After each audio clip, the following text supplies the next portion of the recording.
Olá, eu sou a Lídia. E o histórico da internet do meu filho me fez ir parar em um hotel bem no meio do nada. Criei meu filho sozinha. Meu filho, o Elliot, é a coisa mais importante da minha vida. Desde que ele nasceu, eu soube que ele era especial. E eu batalhei duro para que ele tivesse uma vida feliz e segura. Sempre fomos os melhores amigos. Mas as coisas mudaram quando ele completou 16 anos. Ele costumava ficar comigo assistindo TV e tomando sorvete todas as noites. Mas aí ele começou a sair todas as noites. Ele parecia incomodado e, quando ele ficava em casa, dava para ouvir ele conversando até altas horas da noite pelo telefone com alguém. Aquela mudança grande no comportamento dele me deixou muito preocupada. Será que ele estava se drogando?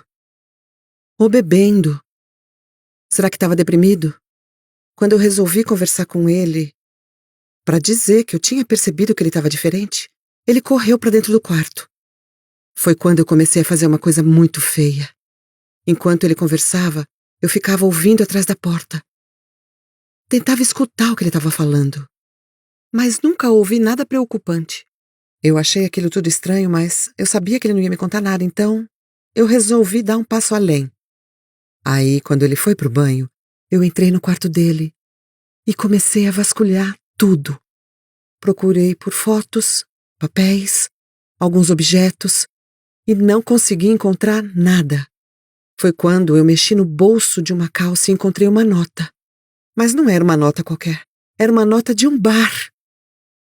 O meu filhinho querido indo para bares. Ele usava um RG falso. Eu não consegui me segurar. Quando ele saiu do banho, eu fui direta e perguntei o motivo daquela irresponsabilidade. Como ele pôde esconder aquilo de mim? Como ele podia jogar o futuro dele no lixo? Mas o Elliot só olhou para mim, enojado. Ele contou que encontrou aquilo na rua e guardou no bolso para jogar fora depois.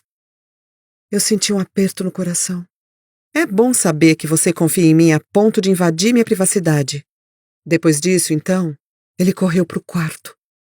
Eu não sabia se acreditava nele ou não. Mas era claro que alguma coisa estava acontecendo e que ele não ia me contar. No dia seguinte, enquanto ele estava na escola, eu dei o próximo passo. Fui vasculhar o computador dele. Por sorte, eu acertei a senha e logo acessei tudo. Na mesma hora, fui ver o histórico de navegação. Parecia que estava tudo ok, até que eu encontrei. Era um site para contratar garotas para fazer coisas inapropriadas. E meu filho tinha olhado cada página.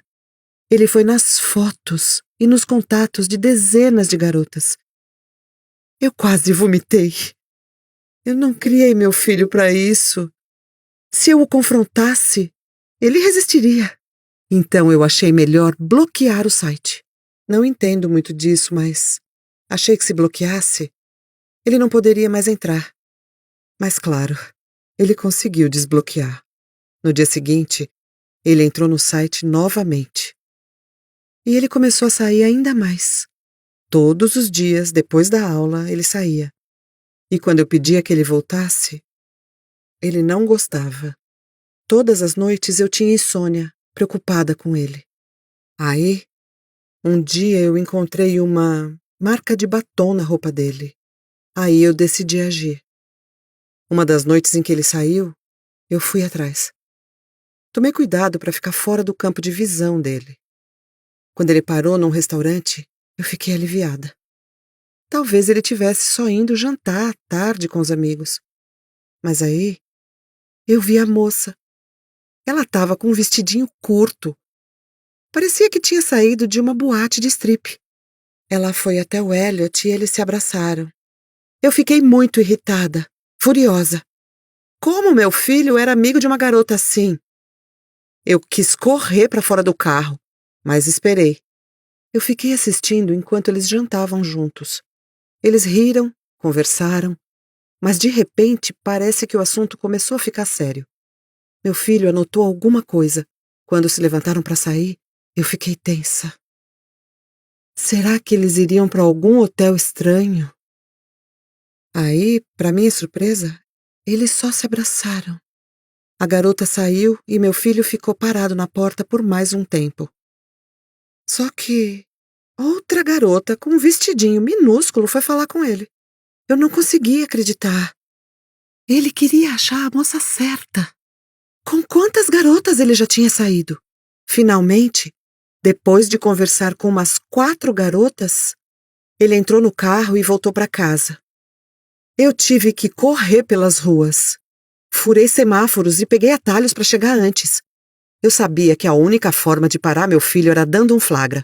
Eu jurei que no dia seguinte falaria com ele e faria ele me contar absolutamente tudo. Eu segui ele até o restaurante, já pronta para tirar tudo a limpo. Mas as coisas fugiram do meu controle. Uma garota foi até ele e ele quase se jogou para cima dela.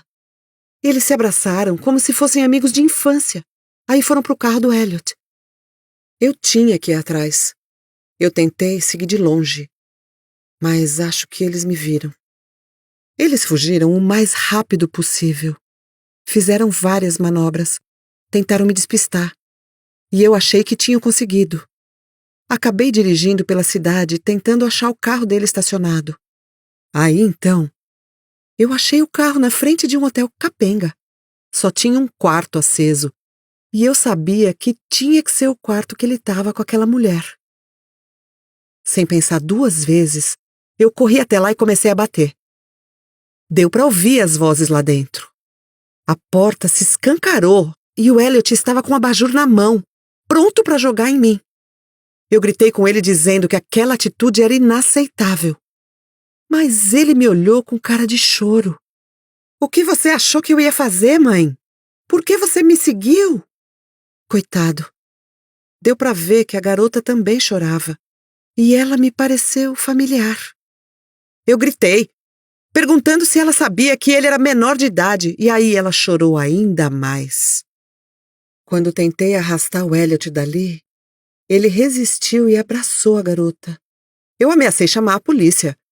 Falei que ela estava encrencada, e não meu filho. Aí ela olhou nos meus olhos e disse: ele não está fazendo nada ilegal. Está me ajudando.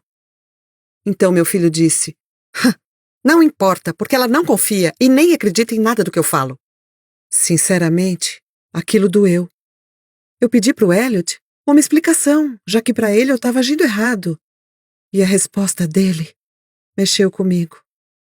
Ele explicou que a Amber, aquela garota, tinha sido forçada a fazer aquelas coisas pelo namorado abusivo e sem coração. Não tinha como ela escapar, e ninguém sabia onde ela estava. Eles 2 eram amigos desde pequenos e ele não aguentou saber que ela estava sendo coagida. Aí entendi por que ela parecia familiar. A gente não a via fazia anos, mas ela frequentou muito a nossa casa. Eu senti um aperto no estômago, só de imaginar tudo que ela já tinha sofrido. Elliot me disse que procurou por ela em vários sites de encontros, durante semanas, que se encontrou com várias garotas procurando por ela, que queria levá-la de volta para casa. Eu não conseguia acreditar no que eu estava ouvindo. Eu olhei pelo quarto e vi que tinha uma mala na cama, cheia de roupas e coisinhas básicas, tudo que a Amber ia precisar para se virar. Eu não sabia o que dizer. Eu pedi desculpas e o Elliot só revirou os olhos. Eu ofereci uma carona até a delegacia, mas ele disse que ia se virar muito bem sozinho. Naquela hora eu quis discutir, mas não pude. Eu estava fazendo a coisa errada. Eu estava tratando ele como uma criança. E ele já era um homem agora.